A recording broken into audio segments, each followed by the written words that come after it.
Ruang dan pemrograman ruang. Ruang dan pengertiannya dalam terminologi arsitektur. Terminologi space atau ruang berakar dari istilah klasik spatium yang menjadi espace dalam bahasa Prancis, spazio dalam bahasa Italia, dan espasio dalam bahasa Spanyol. Sementara dalam bahasa Jerman terdapat istilah Raum yang dikembangkan dari bahasa Teutonik Run dan menjadi room dalam bahasa Inggris dan ruimte dalam bahasa Belanda.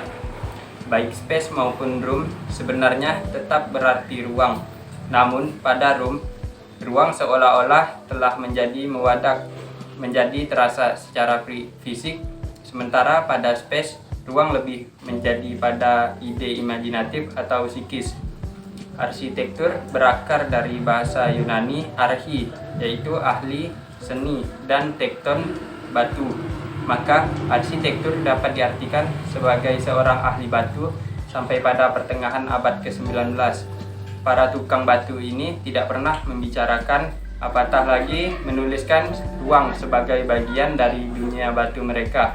Namun, sejak sejumlah filosof dan ahli sejarah seni seperti Hildebrand dan Schwarzschild mulai mengkristalisasikan ide ruang sebagai hal yang hakiki dari seni-seni plastis pada tahun 1893.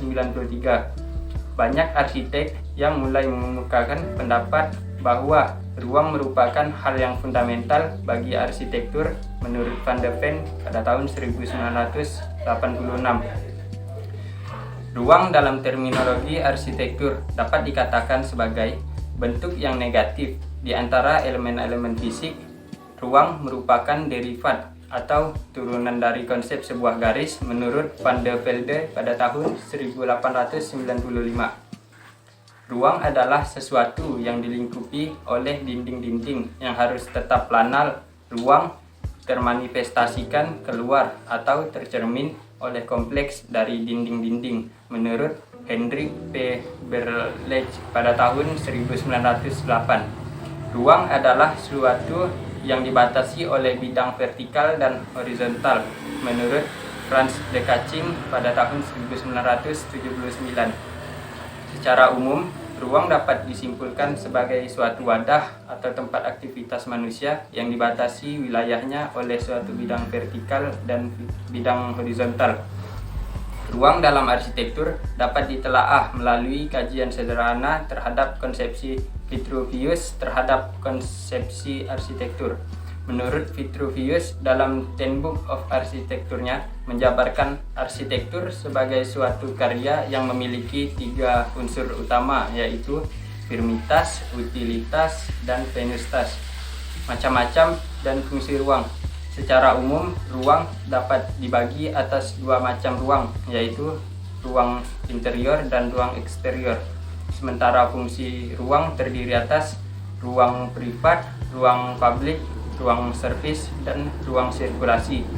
Ruang privat adalah ruang di mana aktivitas yang berlangsung di dalamnya bersifat privat dan hanya digunakan oleh kelompok atau individu yang tergolong kelompok privat. Contoh suatu ruang privat adalah kamar tidur, ruang kerja, ruang kelas, dan sebagainya. Karakter suatu ruang privat adalah sebagai berikut. 1. Jalur pencapaian tidak mudah dicapai dari luar. 2. Bersifat individual atau privat. Yang ketiga, tidak mudah mencapai ruang luar.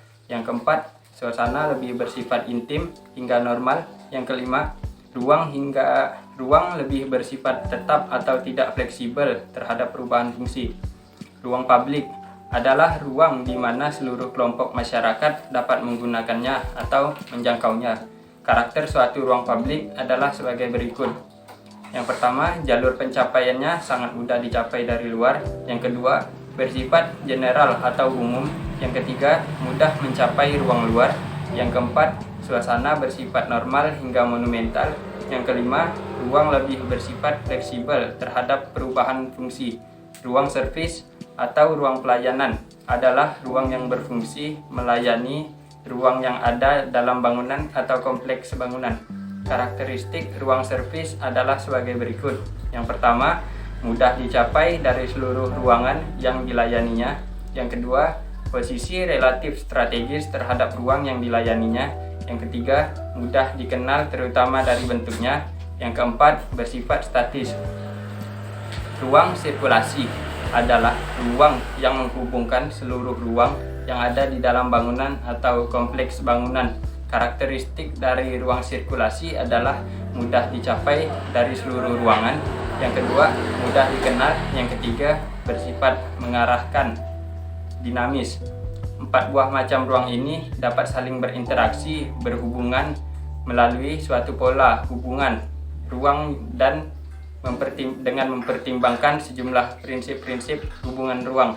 Sekian, terima kasih. Assalamualaikum warahmatullahi wabarakatuh. Konsep dalam arsitektur. Konsep dalam arsitektur terdapat 5 bagian, yaitu yang pertama analogi, yang kedua metafora, yang ketiga hakikat, yang keempat programatik, dan yang kelima utopia atau cita-cita. Kita bahas yang pertama, yaitu analogi. Konsep analogi adalah konsep yang mengidentifikasi hubungan sifat khas suatu benda dengan desain. Di sini contohnya yaitu Sydney Mosque yang ada di sini, yaitu dia menggunakan konsep dari motif kubah yang ada di masjid. Kemudian dari motif tersebut diubah menjadi suatu bangunan yang dapat ditempati atau dapat digunakan. Yang kedua yaitu metafora. Konsep metafora adalah konsep yang menggunakan ungkapan bagaikan atau seperti untuk mengidentifikasikan suatu hubungan antara benda tertentu dengan desain. Di sini yaitu Busan Opera House. Bangunan ini menggabungkan bentuk cangkang dan kerangka ikan sebagai ide desainnya. Terdapat pada contoh gambar yang ada di slide ini. Yang ketiga yaitu hakikat.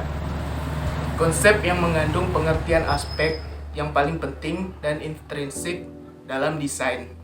Konsep ini merupakan hasil penemuan dan identifikasi pokok masalah. Contohnya monumen nasional yaitu Monas. Monumen nasional atau yang populer disingkat dengan Monas atau Tugu Monas adalah monumen peringatan setinggi 132 meter, yaitu 433 kaki, yang didirikan untuk mengenang perlawanan dan perjuangan rakyat Indonesia untuk merebut kemerdekaan dari pemerintahan kolonial Hindia Belanda pada tanggal 17 Agustus 1954. Sebuah komite nasional dibentuk dan sayembara perancangan monumen nasional digelar pada tahun 1955. Terdapat 51 karya yang masuk, akan tetapi hanya satu karya yang dibuat oleh Frederick Silaban yang memenuhi kriteria yang dibentuk komite, antara lain menggambarkan karakter bangsa Indonesia dan dapat bertahan selama berabad-abad. Yang keempat, programatik. Konsep yang dikembangkan berkisar persoalan-persoalan yang pragmatis yang diidentifikasi dari program sebuah bangunan. Konsep ini merupakan tanggapan langsung dari pemecahan masalah. Contohnya, Dubai Sustainable City. Ide rancangan bangunan dan lingkungan hemat energi dengan memanfaatkan tenaga surya sebesar 60% sebagai sumber energi pada masing-masing hunian dan mengonsumsi energi air sebanyak 30%. Yang kelima, utopia atau cita-cita. Konsep yang menggunakan cita-cita atau hayalan idealis yang ekstrim. Contohnya yaitu China Central Television Headquarters.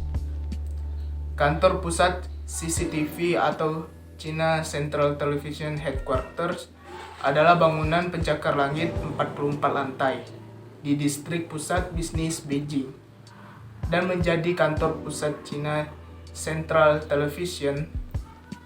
Bangunan utama bukanlah seperti gedung menara biasanya, tetapi merupakan putaran dari 6 bagian horizontal dan vertikal, meliputi luas lantai 473.000 meter, 1.552 kaki. menghasilkan tampilan yang tidak umum dari menara bangunan dengan lubang di tengah. Konstruksi bangunan benar-benar menantang dikarenakan lokasinya yang berada di daerah gempa. Bangunan ini terdiri dari 3 bagian bangunan yang disatukan menjadi 1,5 bangunan pada 30 Mei 2007 agar tidak terkunci karena masalah diferensial struktur. Penyambungan dilakukan pagi-pagi sekali, di mana baja dari 2 menara dalam kondisi dingin dengan suhu yang sama. Bangunan CCTV ini adalah bagian dari taman media yang diharapkan menjadi sarana hiburan publik, area pembuatan film, luar ruang, dan studio produksi sebagai perluasan jalur hijau distrik pusat bisnis CBD. Dan itu merupakan hasil presentasi saya dari konsep arsitektur. Sekian dan terima kasih. Program dan besaran ruang. Pemrograman dalam arsitektur dapat dikatakan sebagai proses menganalisis fakta-fakta hingga menetapkan kebutuhan-kebutuhan klien. Di dalam proses ini terdapat sejumlah pertimbangan-pertimbangan seperti fungsi, bentuk, ekonomi, hingga waktu. Mengenai pertimbangan fungsi, berarti secara tidak langsung berkenaan dengan masalah ruang. Maka program ruang pada dasarnya adalah menetapkan kebutuhan-kebutuhan ruang yang dapat memenuhi kebutuhan dan tuntutan klien. Tahapan-tahapan pemrograman ruang. Yang pertama, menetapkan kebutuhan ruang. Yang kedua, menetapkan besaran ruang. Yang ketiga, menetapkan pola hubungan ruang. Yang keempat, menetapkan zoning atau pengelompokan fungsi ruang. Yang kelima, menetapkan kualitas ruang. Kebutuhan ruang. Kebutuhan ruang menetapkan macam fungsi ruang yang dibutuhkan untuk memenuhi tuntutan dan kebutuhan klien. Tahapan-tahapan menetapkan kebutuhan ruang adalah: yang pertama, menetapkan pelaku. Yang kedua, menetapkan jenis pelaku. Yang ketiga, menetapkan jumlah pelaku. Yang keempat, menetapkan aktivitas pelaku yang akan diakomodir. Yang kelima, menetapkan pengelompokan pola aktivitas yang seragam. Yang keenam, menetapkan kebutuhan ruang. Pertama, menetapkan pelaku, jenis, dan jumlahnya. Tahap paling awal dari proses menetapkan kebutuhan ruang adalah penetapan akan pelaku. Pelaku dapat dibagi menjadi 2 jenis, yaitu 1. Pelaku internal atau privat. Pelaku internal atau privat adalah pelaku individu maupun kelompok yang berhubungan langsung dengan aktivitas, kepemilikan, serta pengelolaan suatu ruang. Kelompok ini pula yang secara legalitas formal berhak menggunakan ruang tersebut. Kedua, pelaku eksternal atau publik. Pelaku eksternal atau publik adalah pelaku individu maupun kelompok yang berhubungan langsung dengan aktivitas suatu ruang, namun tidak secara langsung berhubungan dengan kepemilikan maupun pengelolaan ruang tersebut. Penetapan pelaku mengandung makna bahwa hanya pelaku-pelaku inilah yang nantinya akan menggunakan ruang yang direncanakan. Selain itu, jumlah masing-masing pelaku pun harus pula ditetapkan, karena akan mempengaruhi besar area ruang yang akan direncanakan. 2. Menetapkan pola aktivitas pelaku yang akan diakomodir. Pola aktivitas adalah seluruh kegiatan pelaku dalam suatu waktu yang memiliki suatu keteraturan dalam ruang yang direncanakan. Pola aktivitas ini dapat dirumuskan melalui pembuatan skenario aktivitas pelaku yang mungkin terjadi. Skenario aktivitas dapat dilakukan melalui kegiatan pengamatan atau observasi terhadap aktivitas-aktivitas pelaku yang ada pada ruang yang akan direncanakan, atau dengan mengamati pola aktivitas pada ruang dengan fungsi yang serupa dengan ruang yang akan direncanakan. 3. Pengelompokan pola aktivitas. Tahapan berikutnya adalah pengelompokan pola-pola yang memiliki kesamaan. Perlu untuk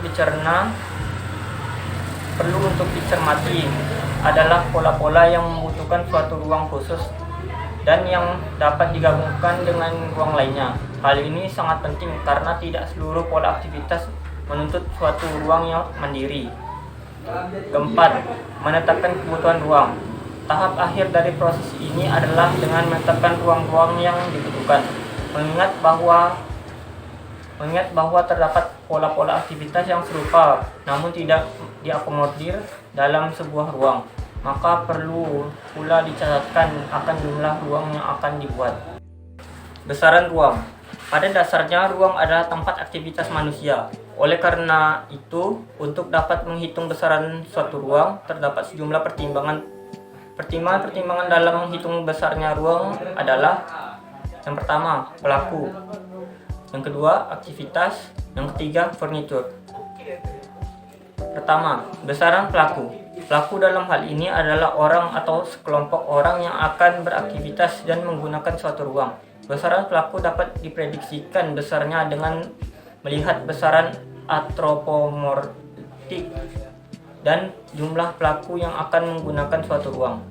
Jumlah pelaku umumnya dapat diperhitungkan dengan membandingkan jumlah pelaku suatu ruang dengan ruang lainnya yang memiliki fungsi dan aktivitas yang serupa. Selain itu, jumlah pelaku dapat pula dihitung besarnya melalui suatu prediksi aktivitas ruang ke depan. Proses ini membutuhkan kejelian dan ketelitian di dalam melakukannya, karena tidak jarang suatu ruang ternyata dinyatakan gagal dikarenakan kesalahan perencanaan di dalam melakukan prediksi jumlah pelaku. 2. Besaran aktivitas. Aktivitas suatu ruang berarti seluruh kegiatan yang dilakukan di dalam ruang tersebut. Jenis aktivitas dapat digolongkan atas dua macam, yaitu aktivitas kelompok dan individu. Karakteristik suatu aktivitas terbagi atas aktivitas formal dan informal. Sedangkan macam aktivitas dapat berupa aktivitas bekerja, bermain, ibadah, istirahat, dan sebagainya. Besar area aktivitas yang dapat ditampung dalam suatu ruang dapat dihitung sebesar 20-30% dari luas ruang yang digunakan untuk pelaku dan furnitur. Dalam nilai ini, tercakup pula besarnya sirkulasi yang terjadi dalam ruang tersebut. Nilai 20-30% ini didasarkan atas efisiensi ruang terhadap faktor ekonomi konstruksi bangunan. Namun, tidak menutup kemungkinan bahwa besarnya aktivitas dapat mencapai lebih dari 20-30% ini. Hal tersebut dapat dikarenakan faktor ekonomi tidak menjadi prioritas utama. 3. Besaran furnitur. Furnitur atau perlengkapan ruang ditetapkan sesuai dengan macam aktivitas serta jumlah pelaku yang menggunakannya. Sebagai acuan memudahkan mendapatkan besar luasan area yang akan digunakan untuk suatu furnitur, dapat digunakan standar-standar besaran yang telah ada. Assalamualaikum warahmatullahi wabarakatuh. Perkenalkan, nama saya Iqbal Eka. Baiklah, di sini saya akan menjelaskan tentang materi hubungan ruang. Berikut ini adalah jenis-jenis hubungan ruang. Yang pertama ada ruang di dalam ruang, dan yang kedua ruang saling berkait, yang ketiga ruang-ruang yang bersebelahan, dan yang keempat ruang-ruang yang dihubungkan oleh sebuah ruang bersama. Baiklah, saya akan membacakan satu persatu dari hubungan ruang. Yang pertama itu ada ruang di dalam ruang. Sebuah ruang yang luas dapat mencakup dan memuat sebuah ruang lain yang lebih kecil di dalamnya. Kontinuitas visual dan kontinuitas ruang di antara kedua ruang tersebut dengan mudah dapat dipenuhi. Tetapi ruang yang lebih kecil sangat tergantung pada ruang yang besar dalam hubungannya dengan lingkungan eksterior.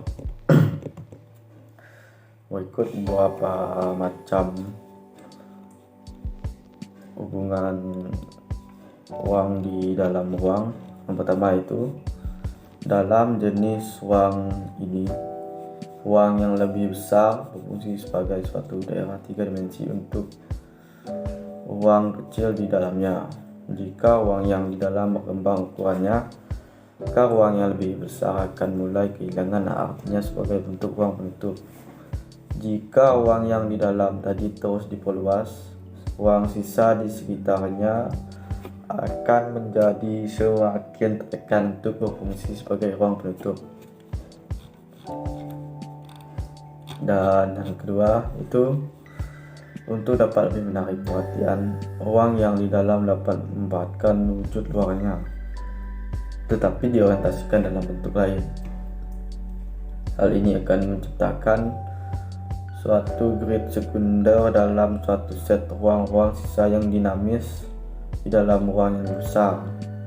Yang ketiga yaitu ruang yang di dalam dapat juga berbeda bentuk dengan ruang lingkupnya untuk memperkuat kesan sebagai sebuah volume yang mandiri.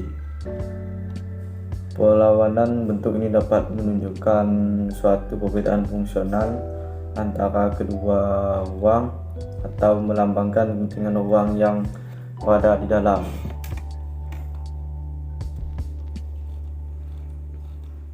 Yang kedua yaitu ruang-ruang yang saling berkait. Suatu hubungan ruang yang saling berkait dihasilkan oleh overlapping dua daerah ruang yang membentuk suatu daerah ruang bersama. Berikut beberapa macam contoh-contoh hubungan ruang yang saling berkait, yaitu yang pertama, bagian yang saling berkait dari dua buah volume dapat digunakan bersama secara seimbang dan merata oleh masing-masing ruang. Yang kedua yaitu bagian yang saling berkait dapat melebur dengan salah satu ruang dan menjadi bagian yang menyatu dari ruang tersebut. Dan yang ketiga itu bagian yang saling berkaitan dapat mengembangkan integritasnya sebagai sebuah ruang yang berfungsi untuk menghubungkan kedua ruang aslinya. Dan yang ketiga yaitu ruang-ruang yang bersebelahan. Bersebelahan adalah jenis hubungan ruang yang paling umum. Hal tersebut memungkinkan definisi yang jelas dan untuk masing-masing ruang baik terhadap fungsi maupun persyaratan simbolisnya. Tingkat kontinuitas visual maupun ruang yang terjadi antara dua ruang yang berdekatan akan tergantung pada sifat alami bidang yang memisahkan sekaligus menghubungkan keduanya. Berikut beberapa macam contohnya. Yang pertama itu bidang pemisah dapat membatasi pencapaian visual maupun fisik antara dua ruang bersebelahan, memperkuat individualitas masing-masing ruang dan menampung perbedaan yang ada. Yang kedua itu bidang pemisah dapat muncul sebagai suatu bidang yang berdiri sendiri dalam volume ruang tunggal. Yang ketiga, bidang pemisah dapat menjadi pembatas berupa baris kolom-kolom yang memberikan tingkat kontinuitas visual serta kontinuitas ruang yang tinggi di antara dua buah ruang. Dan yang keempat itu bidang pemisah dapat seolah terbentuk dengan sendirinya dengan ada perbedaan ketinggian lantai, material permukaan. Dan yang keempat itu ruang-ruang yang dihubungkan oleh sebuah ruang bersama. Dua buah ruang yang terpisah oleh jarak dapat dihubungkan atau dikaitkan satu sama lain oleh ruang ketiga, yaitu ruang perantara. Hubungan visual dan hubungan keuangan antara kedua ruang tersebut tergantung pada sifat ruang ketiga yang digunakan bersama. Ruang perantara dapat berbeda dalam bentuk dan orientasi dari kedua ruang lainnya untuk menunjukkan fungsi sebagai penghubung. Berikut beberapa macam contohnya, yaitu kedua ruang seperti juga ruang perantaranya dapat setara dalam wujud dan ukuran dan bentuk serangkaian ruang-ruang linear. Yang kedua itu ruang perantara dapat berbentuk linear untuk menghubungkan kedua ruang yang berjarak atau menghubungkan keseluruhan rangkaian. Ruang-ruang yang tidak mempunyai hubungan langsung satu sama lain. Dan yang ketiga itu ruang perantara yang cukup besar dapat menjadi ruang yang dominan dalam hubungan dengan ruang-ruang lain dan mampu mengorganisir sejumlah ruang yang terkait. Dan yang keempat itu bentuk ruang perantara dapat terjadi dengan sendirinya atau ditentukan oleh bentuk dan orientasi dan kedua ruang yang terkait. Baiklah, sekian dari saya. Assalamualaikum warahmatullahi wabarakatuh.